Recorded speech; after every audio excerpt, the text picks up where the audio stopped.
Good morning. Good morning to you at home as well, and those of you who are watching us on Facebook or later on YouTube. And this morning, let me say ni hao. Ni hao. Ni hao. And ni hao Jie. Ni hao. Which is one of the few words I learned to say when I was in China working a few years ago. This morning, we're going to be celebrating the Lunar New Year. It begins today, and it will culminate on February 5th with the Lantern Festival. And Dr. Jie will be joining me in leading this service and sharing more about his culture. Before we begin, I'm going to light a special candle this morning.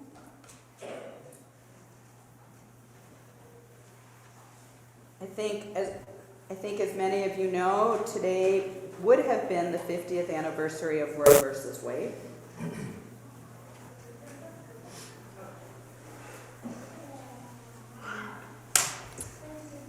That's a picture of me leading a prayer vigil in front of the United States Supreme Court in 2016.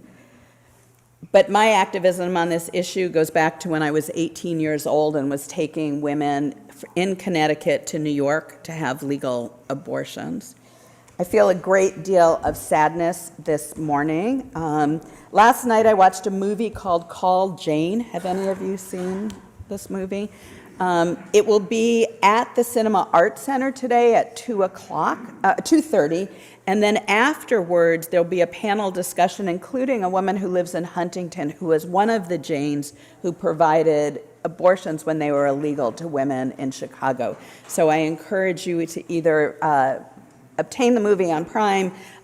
It really made me think about how much I don't want us to go back and what we can do about this. So we're devoting this morning to talking more about China and to having you get to know Dr. Jie better. As I said, today is the beginning of the new year, and it is the year of the rabbit.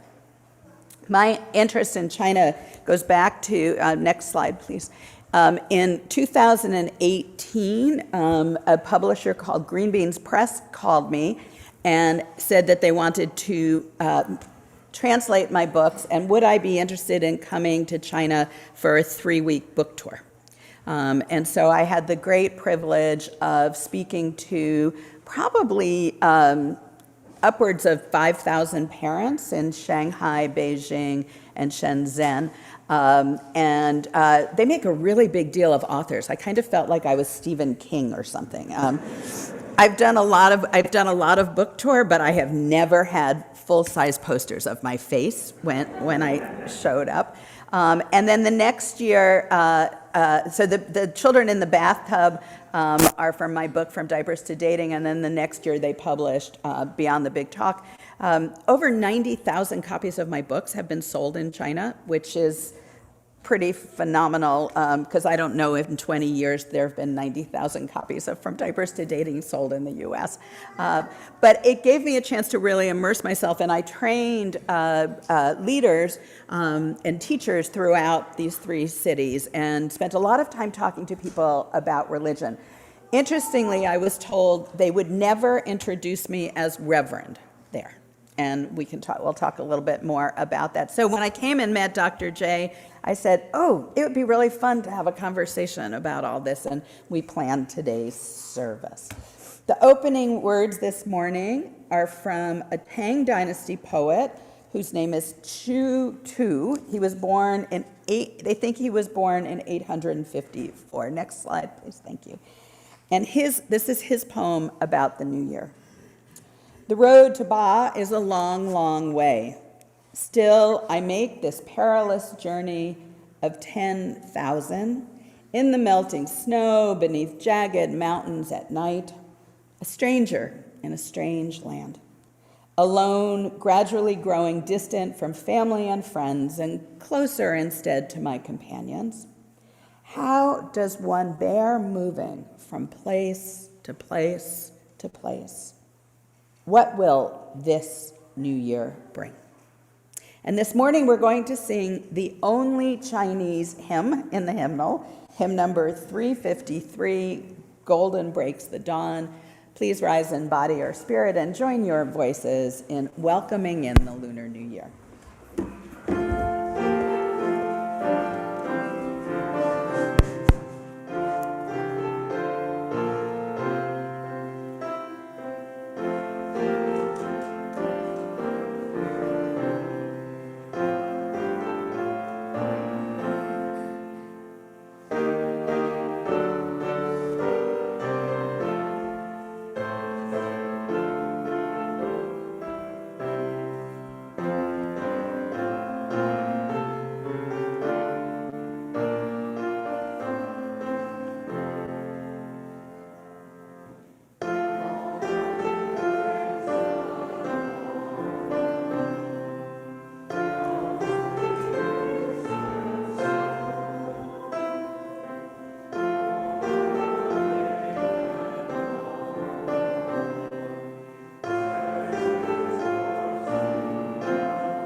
Now is the time for the lighting of our chalice, the symbol of our faith. May I remind those at home to please light your chalices as well. I would like to invite one of our newest congregants, Leela Bennett, and her daughter Soleil, to join us in the chalice lighting. Today's reading comes from the poem entitled Chinese New Year by Linda Hull. The dragon is in the street, dancing beneath windows pasted with colored squares. Past the man who leans into the phone booth's red pagoda. Past crates of doves and roosters veiled until dawn. Fireworks complicate the streets with sulfur as people exchange gold and silver foil, money to appease ghosts who linger, needy even in death. There is no grief in this, only the old year consuming itself. The doorknob blazing in my hand beneath the light bulb's electric jewel. The whole district is waiting for, like some benevolent arrest, the moment when men and women turn to each other and dissolve each bad bet, every sly mischance, the dalliance of hands. They turn in lamplight, the way I turn now to you. And just as the fireworks light the way of celebration in this poem, may the light of our chalice lead us into this new year. Thank you. Xin Yan Huai Le, which is Mandarin for wishing you New Year happiness.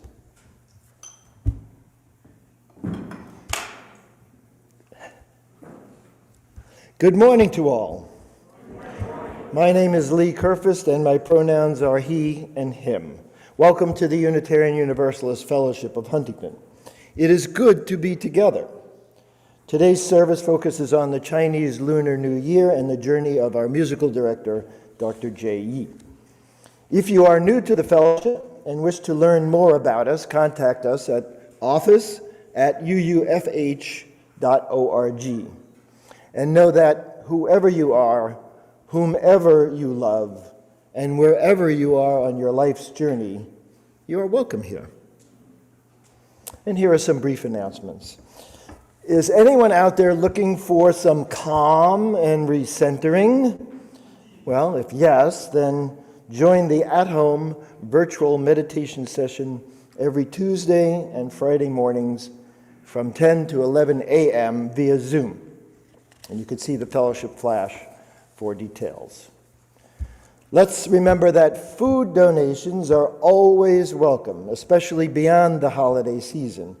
So please keep the Huntington Food Council in mind when you shop for groceries. There is a special need for non-perishable canned goods and soups, and these items can be left in the red wagon in front of the cloakroom. Immediately following today's service, newcomers and visitors are invited to grab their mugs of coffee and join Dr. Hafner in her office after the service. And the best news is that we are celebrating our 75th anniversary.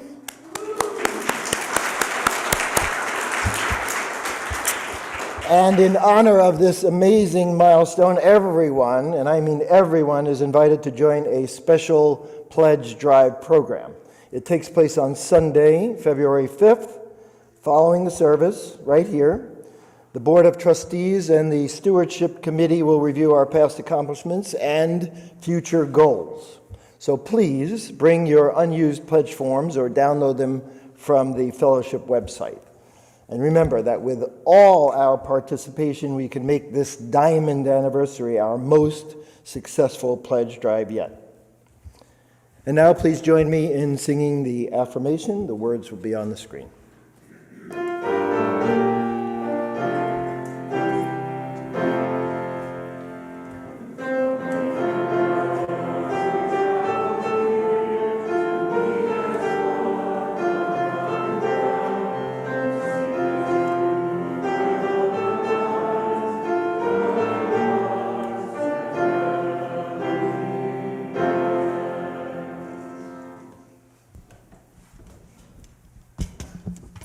And I invite the children to come forward and take a seat on the steps for a special time for all ages.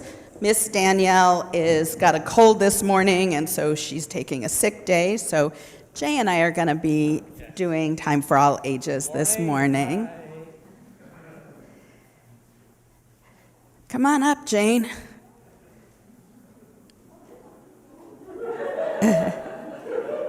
Maybe. So you all, we talked about today is what? The Chinese New Year. And you need a mic, Dr. J. Dr. J is going to help us, and I have a magic basket this morning. And so, what is this? It's a rabbit. Because it's the year of the rabbit. Okay, but I don't know what that means, but Dr. J is going to tell us. What does it mean that it's the year of the rabbit? So it means that this year is going to be amazing.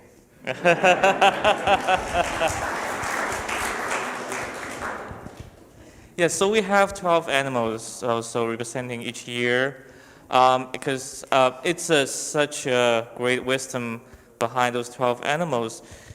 So for now, we don't really know why they choose those 12 animals, but we just know that each animal is amazing. It represents the best of the luck, and then you will bring the best blessing to us, and we're going to have a great new year. Okay. So, look what I found. Do any of you want to tell me what you think this is before Dr. J tells us what it really is? Uh-huh. Millie?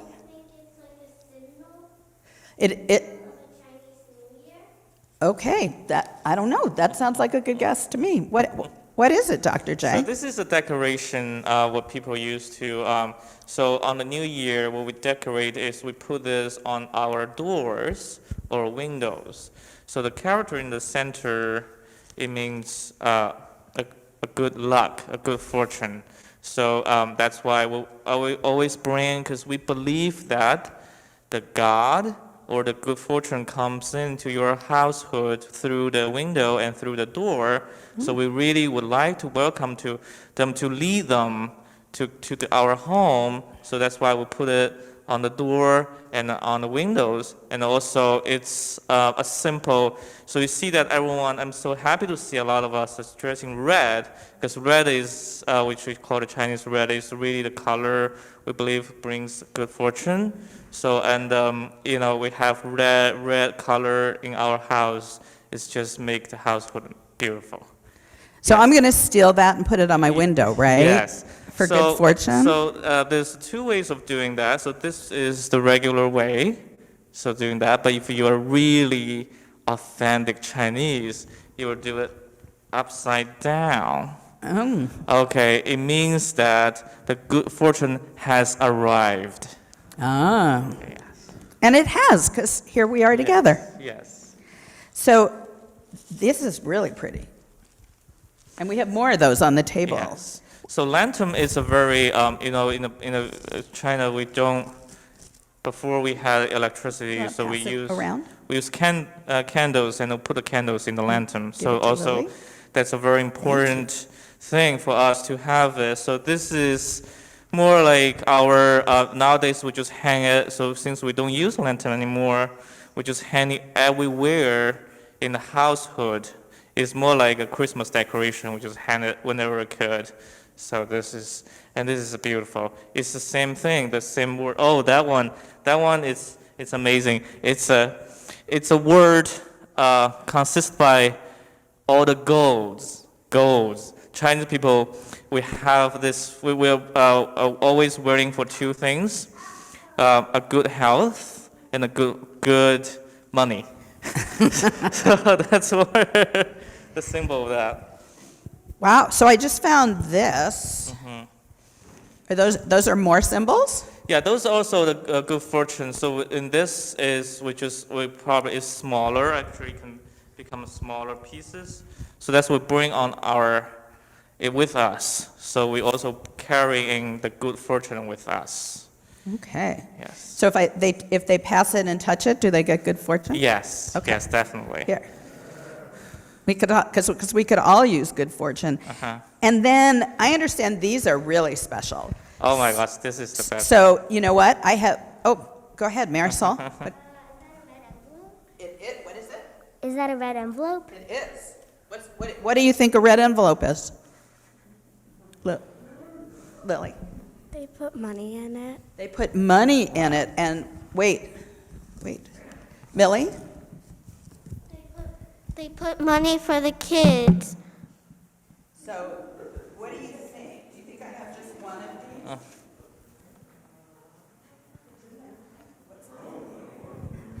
And Dr. Jie, what else can you tell us about this?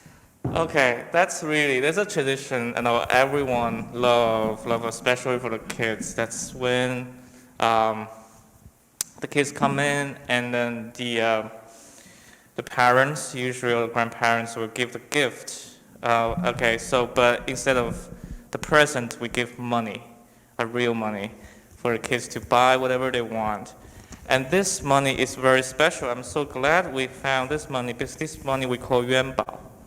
So because this is the old Chinese money, so it's the real one made by gold, and then it has these two symbols.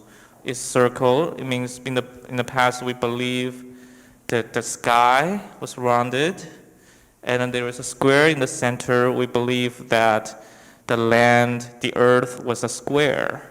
So that's how we think about the world was in the past. So it also carrying the hope and then the fortune and the money to pass it to the younger generation. And what does this bunny say? So this bunny says, grow up quick. So that's like, I want to grow up quick and healthily.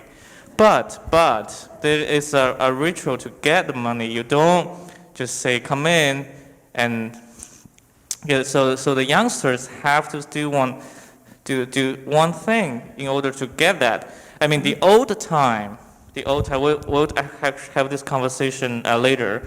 Like, we believe we have a huge respect to the elder, to our ancestors.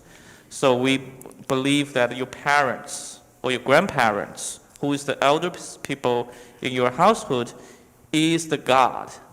So we worship them. So yeah, so So what do they have to do to get a packet from me? So first they need to do this. So in the very past, people have to kneel down, but we Please don't do that. We don't do that here, and even nowadays we don't do that. But we do this. We say everyone follow me. Say 新年快乐. 新年快乐 means Happy New Year. One more time. 新年快乐. Very good. And you do this.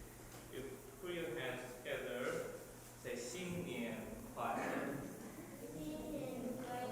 Yes. And now I can give them an envelope? Okay. All right, and so for the parents there's a little tiny thing that I'm sure is not approved for under 3s. So I'm going to have the children come back to you, and then while Jay goes to the piano, and we'll sing them out. But hold on to these. So,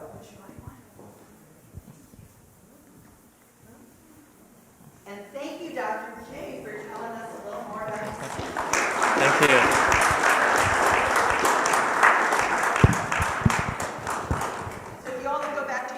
And then when Jay starts to play, we will sing them out to their classes. And I will try not to light the bunny on fire.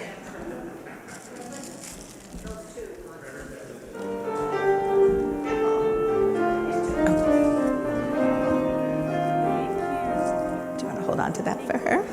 Go now in peace.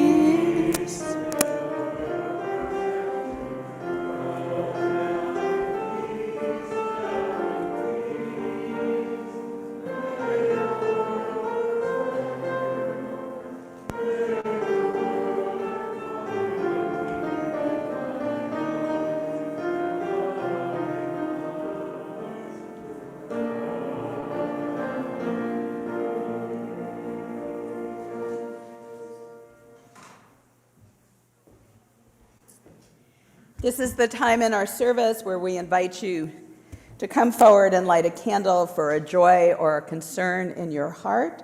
If you have something you'd like me to read, to share with the congregation, there is a basket with cards, or you can place a card in the basket, and a member of the Pastoral Care Committee will be there. You may come forward now.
Thank you. A prayer for Jane Wisson, who is battling brain cancer. Chris Stromamer needs a home, and so if anyone can help, if you would let Sue McGovern know. A candle in loving memory of my Aunt Barbara. A prayer for Jane Heisek's family. She was a 92-year-old client at Long Island Cares, and she passed away on January 17th. Karen C. asks for prayers for healing, and Ricky asks for prayers for hope. A candle for Bill Garrity and his family. And a prayer for Gary, Selena, AJ, and Ragnar as they struggle to find peace in their family's changes. And prayers and good wishes to Helen Boxwell, who had her second knee surgery on Tuesday. Her first was last Friday. She is rehabbing at Carilion, and she said she would love to get texts, emails, or cards, and by the middle of the week, she thinks she's going to be ready to have some visitors. Please call her first. So if you would join me, please, for some moments of quiet reflection, meditation, or if it's in your tradition, prayer.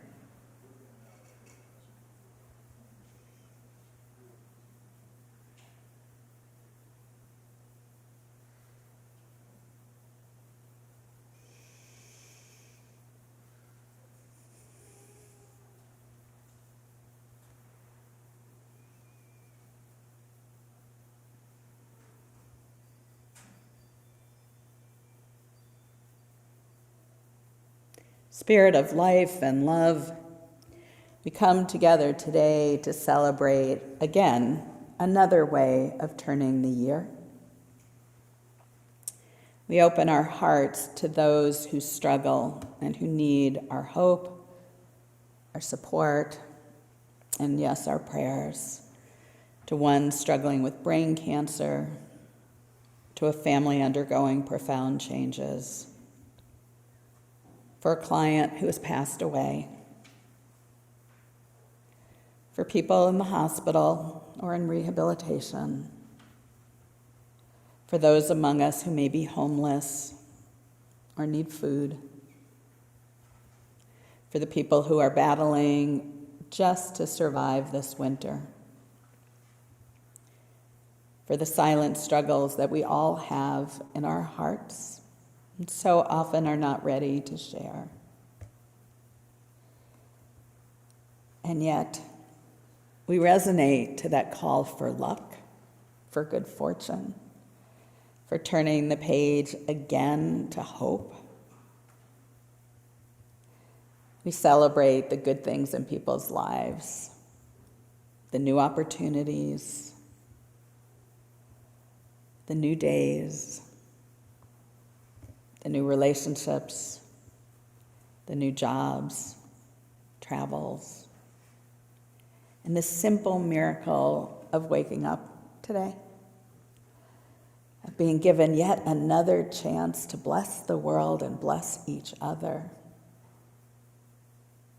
And so we say thank you. Thank you for this day, for this community, for this chance to be together. And so may it be. Amen.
As you may already know, the split plate for this month is collecting for rural and migrant ministry, also known as RMM. This most important work strives for social justice and the rights of farm and rural workers in New York State. Your donations go towards education, leadership development, changing unjust systems, and youth empowerment. At next week's service, we will have the honor of hearing Reverend Richard Witt, the Executive Director of RMM, addressing us here in person. For any further information, please see the RMM links in the fellowship flash under split plate. And please give as generously as you're able.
I think they deserve a round of applause for singing in Chinese.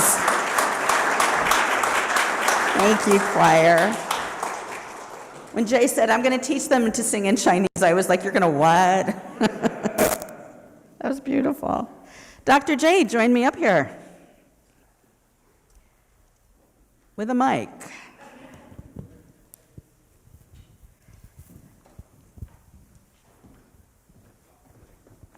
Good morning.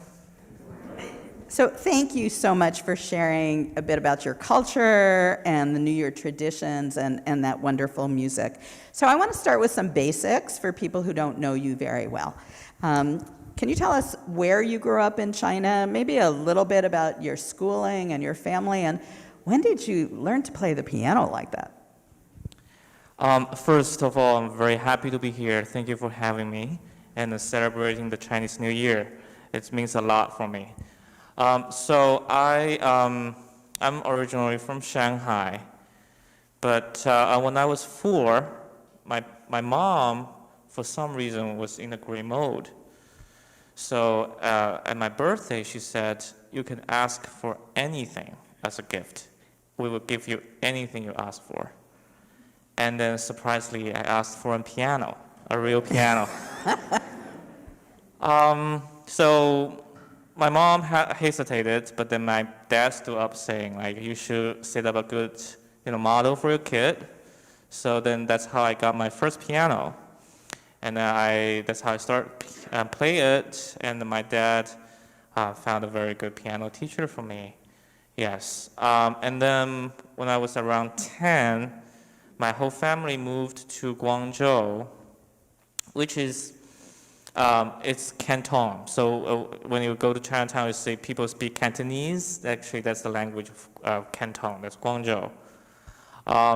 And then I grew up there. I actually went to a middle school and a high school specializing in music. And then, of course, when I went to college, I went to a conservatory of music in Shanghai. And then later on, I got a scholarship to study in Paris for a year. And then work a little bit in Shanghai. And then I got another great opportunity to come here to New York. So, and I was amazed by how the music world is here in New York City. And then soon after that experience, I decided to move to here. Yeah, so, and we're so glad you did. And I don't know if everyone knows, but this year, Jay recently received his green card, so he can stay. Thank you. But do you want to share a little bit more about why you decided to stay? Yeah, sure. Of course, first is to pursue music. I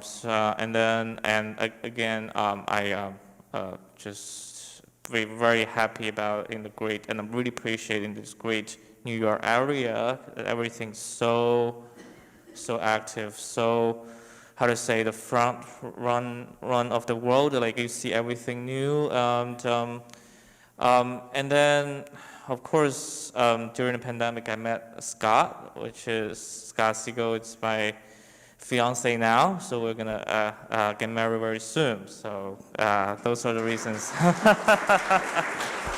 Yeah. So I know when I went to China, I had sort of my mind blown because I had many misconceptions, and I was just amazed at how modern China was and how far more advanced than the US China was technologically and in terms of their infrastructure. So I'm wondering, what are some of the things about the US that surprised you from what you might have thought about the US before you came here? Okay. First of all, I say when I heard your great tour in China, congratulations, though. But those cities are the best cities in China. Yeah, they're big cities. So they're the richest cities in China. So maybe you have seen the best part of China. I understand they do that with people who come to visit.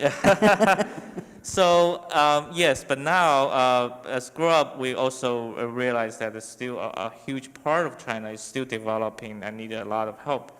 So, but yes, as Chinese, I'm very proud of what China has been doing so far and built. This cities are so well. Yes, we have a lot of buildings, And Chinese people love to build, so we just keep building things.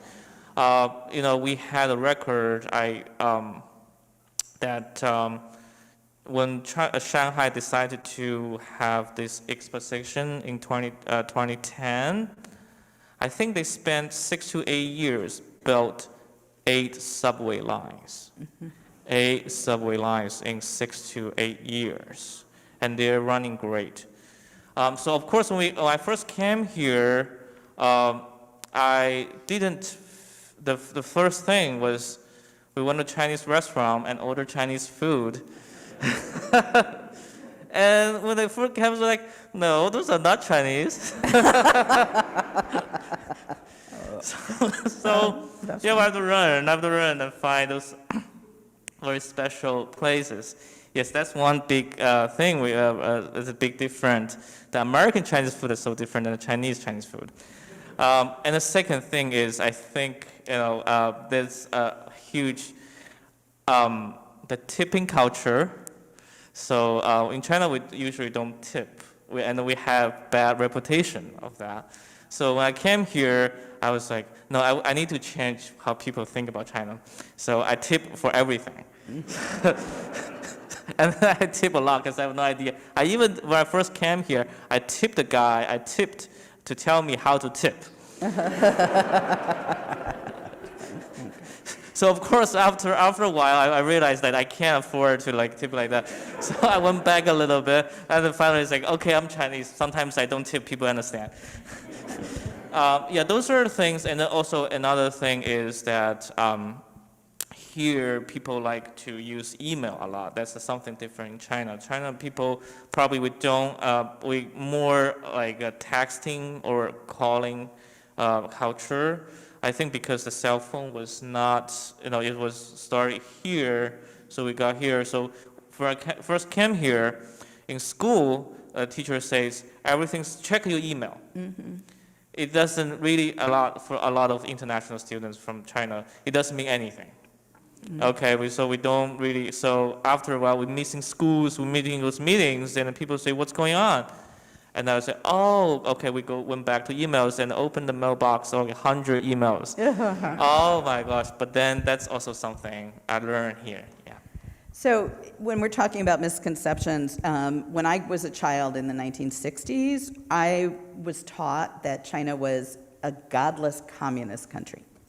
And so when I went there in 2018, I was really surprised to find that people were very involved with ancestor worship, and they were very familiar with important spiritual teachers, especially the people in this slide. So that's Buddha and Confucius on the right, and Lao Tzu about Taoism. All of these people were born at about the same time, and actually I learned that Lao Tzu and Confucius probably met.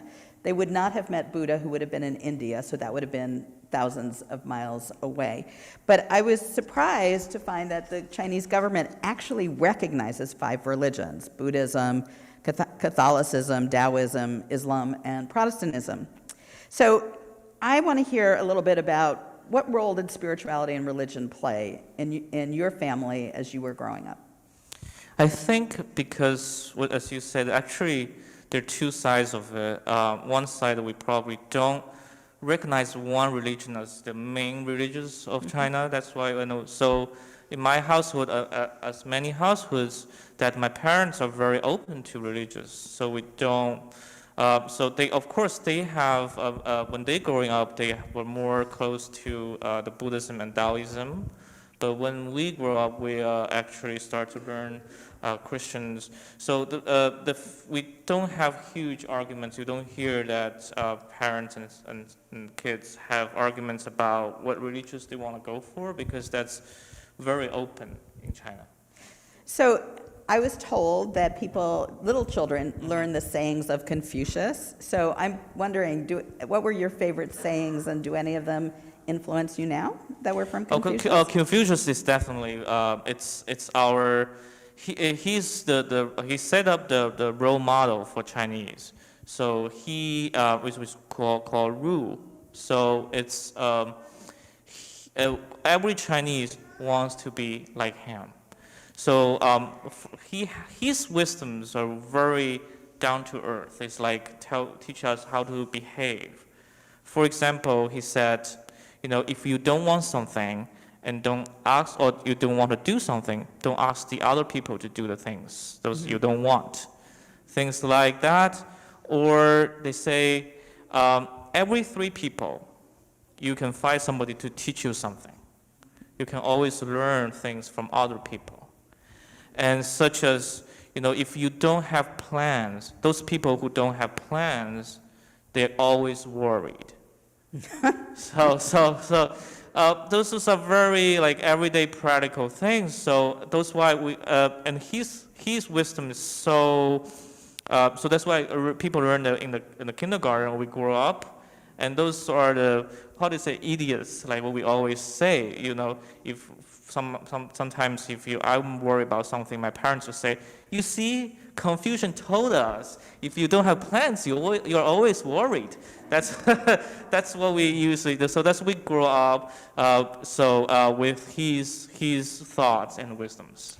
So what I was surprised about was that in today's world, most of the people I met still practice some form of ancestor worship. And this next slide, is a slide, next slide, thank you, is a slide that I took on the Great Wall. And it's where people were leaving notes for the ancestors.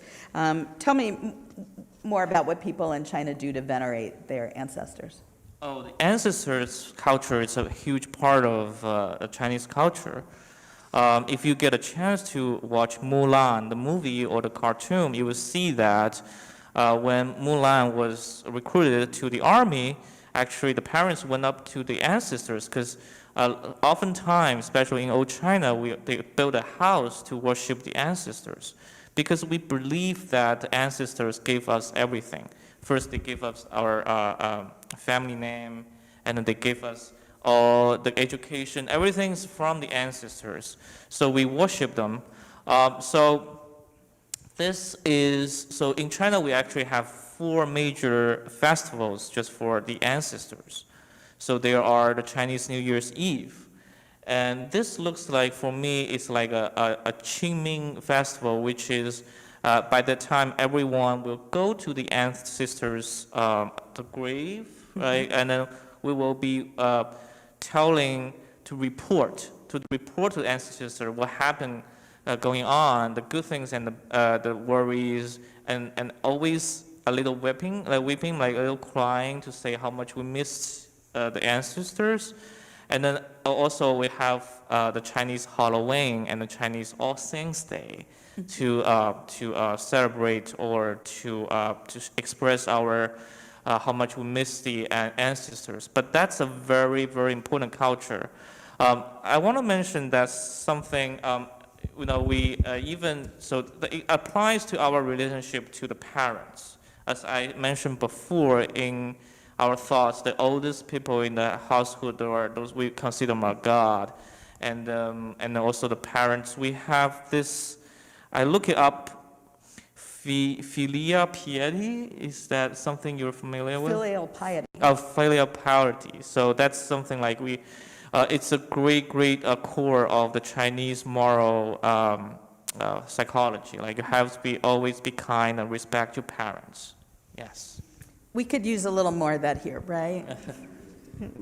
So, Jie, when I was in China, I had a lot of private conversations about religion because people were really interested to learn that I was a Unitarian Universalist minister. Almost nobody knew what that was.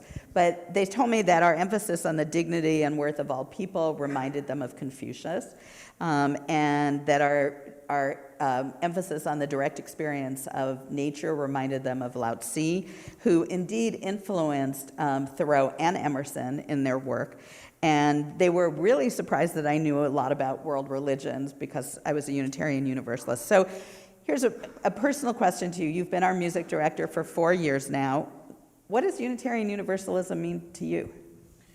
I want to share when I first came here and I saw there was a column outside with Chinese saying that wish the peaceful. I was so surprised, and that gave me like, oh, this place is so special. And I came here to work with people at Universalist. It's very common to the Chinese certain ways about we equally and embrace all the religions and we like to learn from each other, study from each other. And then the fact that I'm really deeply appreciate that, being here celebrating the Chinese New Year with you, that's a lot. So applause on you. It's amazing. And I want to thank you for sharing with us today, but more for your years of leading our music program and your wonderful gifts. So thank you so much, Dr. Thank you. Jie. Thank you very much. Thank you. And we're going to go to the podium and do the closing words together. Before we, so I probably should put this down, right, John?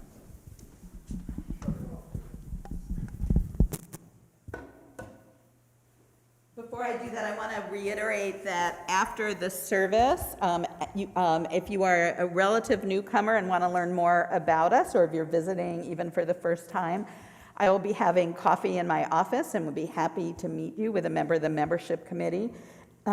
We have Summa Govern at least one person who wants to sign the book today. So I will also first go into the social hall, which is through there.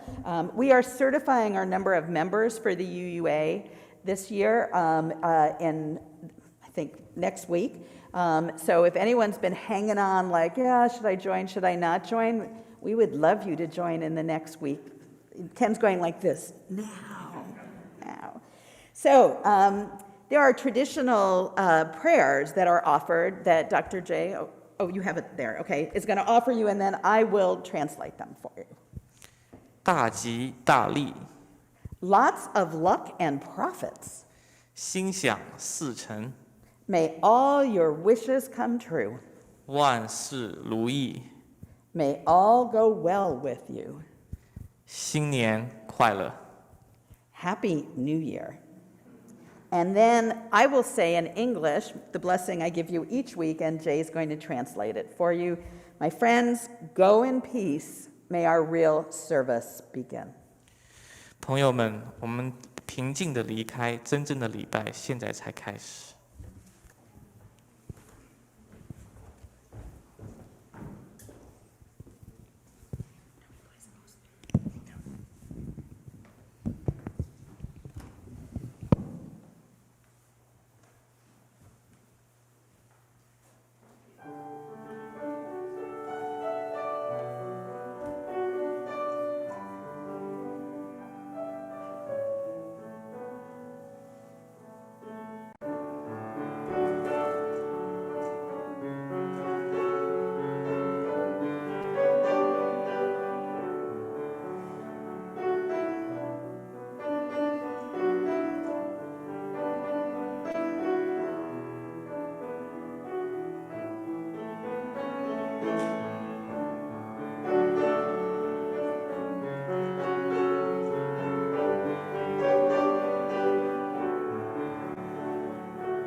Thank you again, Dr. Jie, for your selfless contribution to today's service. which obviously goes well beyond your musical talents and direction. It has given all of us the opportunity to get to know you better. So thank you. Now I'd like the congregation to greet Reverend Hafner in the back of the main hall, and I encourage everyone to grab a mug of coffee and enjoy conversation. And to all of you present and those at home, I wish you a wonderful rest of your day and as well as a wonderful week. So thank you.